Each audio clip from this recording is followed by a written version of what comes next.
Hey everybody, Heather here, aka also known as Wright on Wrestling. That's a new handle for me. I'm trying it out, seeing how it works, if it catches on, stuff like that. Anyway, I am super late with my WrestleMania predictions. I apologize. As you can see, I'm ready to go for night one. Let me talk to you, LA Night. Yeah. Anyway, I am going to split this video up into two parts. I'll do the second half tomorrow morning for my night two predictions. Right now, I'm just focusing on night one because obviously it's a super hectic day for everybody today.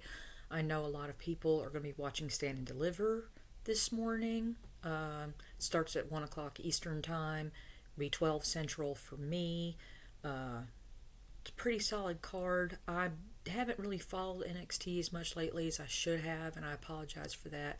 But obviously, my biggest interest is in the Ethan Page triple threat match for the North American Championship.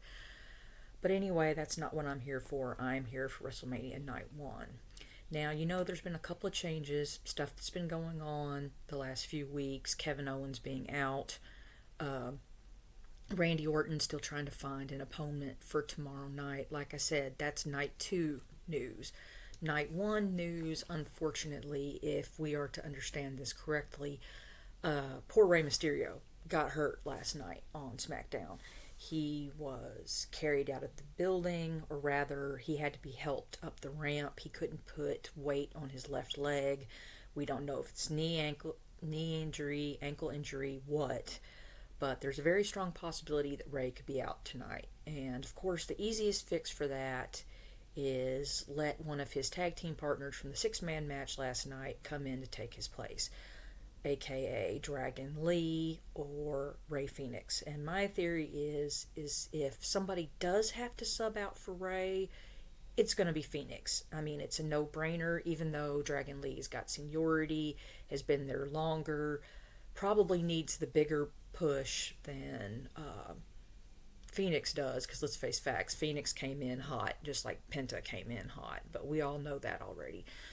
So anyway, I think there's at least a 50-50 shot that if Ray is out, they are definitely going to put Phoenix in his place, especially since Penta's already on the card for the four-way match for the Intercontinental title. But anyway, that is more day two predictions. So far as Ray goes, fingers crossed it was something minor, but if he did have to be replaced, I'm like I said, it's a 50-50 shot. It's probably going to be Phoenix taking his place. Secondly, my girl Naomi. We have the Naomi Jade blood feud match going on. In a perfect world, I'd like to see Naomi win, especially after she's had this massive heel turn, the story that she's got going on with Bianca right now. In a perfect world, I think Naomi wins because she's going to carry this match regardless. But more than likely, it's probably going to be Jade Cargill. It's her first solo WrestleMania match. And even though she's still super green, in my opinion, they've invested so much time and money with Jade. I don't see how they could not let Jade go over. So I predict Jade in this match. And then let me talk to you, LA Knight. This is the one that I'm on the fence about the most. I love LA Knight. I love Jacob Fatu. I get it. It's your standard face heel dynamic. Jacob is going in as the heel. But come on now. He's Jacob Fatu. He is still, in my opinion, the biggest thing going on SmackDown right now. He's wildly popular, just like LA Knight's wildly popular, but for completely different reasons. I honestly don't know what to think. I'm wearing my LA Knight, but something tells me, even though he just got the belt back from Shinsuke Nakamura, which I'm still upset about because that was a U.S. title run that was completely wasted. I feel so bad about Nakamura's status in the WWE right now, but it is what it is. That's, once again, total different thing, total different video, so far as Shinsuke goes. But, yeah, even though I'm supporting LA Knight on this match, Jacob's got this. He has to. With everything that could be going on with Solo, how that could be spun around to where he and Solo start to feud, and then Solo comes after his U.S. championship, and the bloodline continues to disintegrate. I see that happening as opposed to LA retaining. So Jacob Fatu for the win on that one. The Raiders and the New Day, I'm sorry, I don't give a toss about. No disrespect to the Raiders. I like the War Raiders. You know, they've worked really hard to come back from injuries and stuff like this.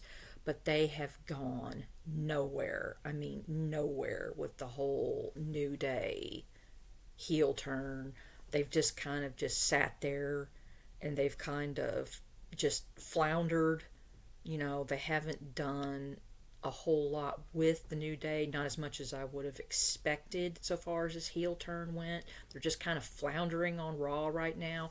And the very fact that they have this title match on WrestleMania and the Motor City Machine Guns get a TLC match next week on SmackDown, that does not fly with me at all. I mean, at all. SmackDown tag division is way better than the Raw tag division right now. I'm assuming that New Day and War Raiders simply got this match because of seniority's sake, but we shall see. That's going to be my snack, break, whatever you want to call it, time during WrestleMania Night 1, because I really don't have a dog in that fight. And then the other big bone of contention for Night 1 is we have Charlotte Flair and Tiffany Stratton.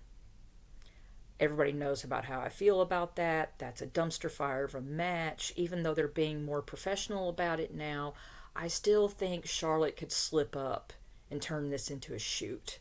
I really do. I don't think Charlotte likes the fact that Tiffany is young, hungry, coming after her spot, is way over with the fans. I just feel like Charlotte Flair is past her sell date. I mean, I could be wrong. I know there's a lot of Charlotte fans out there, but Charlotte has never done anything for me. Her old man has never done anything for me. I get it. She's been champion multiple times. She's trying to beat her dad's record and everything. I understand that, but I got Tiffany Stratton in this one. If the booking department, if Triple H has half a brain in his head, Tiffany has to win that match. It's just a no-brainer. And just the levels of heat that Charlotte would continue to get if she beat Tiffany tonight, I just don't know. I don't see it happening. So I have Tiffany Stratton for the win on that one. World title match, Jey Uso and Gunther. This is pretty much a foregone conclusion. If Jey Uso does not beat Gunther tonight, I am going to be in complete and utter shock. I mean, shock. Because, come on now, they've been building this since January. Gunther's whole bloody attack on Jimmy a few weeks back. Jey just has to win this thing. He just does. And even if he's the transitional champ and only keeps the belt for a couple months, or heck, all the way through SummerSlam possibly, and then loses it back to Gunther or another challenger, I am totally good with that. I mean, the fans will go ape, obviously, if Jey wins, because that's what everybody wants, myself included. So hopefully, knock on wood, if Trips has booked WrestleMania correctly, Jay's going to go over with Gunther tonight. And of course, the big one, the triple threat, the feud, blood feud almost that you'd call it, between Seth, Roman, and Punk. There's a lot of different ways this match could go, but one thing is definite in my mind. Roman is not going over. Roman is not winning this match. This is like his 12th WrestleMania main event in a row. He doesn't need to win another WrestleMania right now. It's 50-50. Most of the people I've talked to have said, oh, it's Punk. It's totally Punk because Punk's getting to main event finally and blah, blah, blah and all this good stuff. As we know, I am not the biggest Punk fan on the planet. I'm not the biggest Seth Rollins fan on the planet. However, Seth has made a lot of valid points during this feud build-up. And I think Seth is right. I think Seth goes over in this one. If anything else, for just the sheer shock value of just Punk losing at WrestleMania. Somehow or another, either Seth pins Roman or Seth pins Punk. I would expect it to be Roman because he has a longer standing beef with Roman, but either way. But then you always have the wild card of Heyman. We still don't know whose side Heyman's on, and if the fans are to be believed, he may very well take Seth's side just to screw everybody, swerve everybody. You know, there's so many different ways that this could go tonight aside from Roman Reigns. Roman has zero chance of winning this thing. So my prediction is that Seth Rollins stuns the world and goes over and beats Punk in his first ever main event match at WrestleMania. Anyway, this is Heather Wright, aka Wright on Wrestling. Sorry again that this is so late, but I hope you guys enjoy WrestleMania tonight. Tomorrow night, night 2 is going to be nuts. I have a lot more stock in night 2 than I do night 1 this year with the whole Cody Cena thing, but I'll go into greater detail about that tomorrow. So anyway, y'all enjoy WrestleMania night 1. Have a good Saturday, and I will see y'all tomorrow. Bye bye.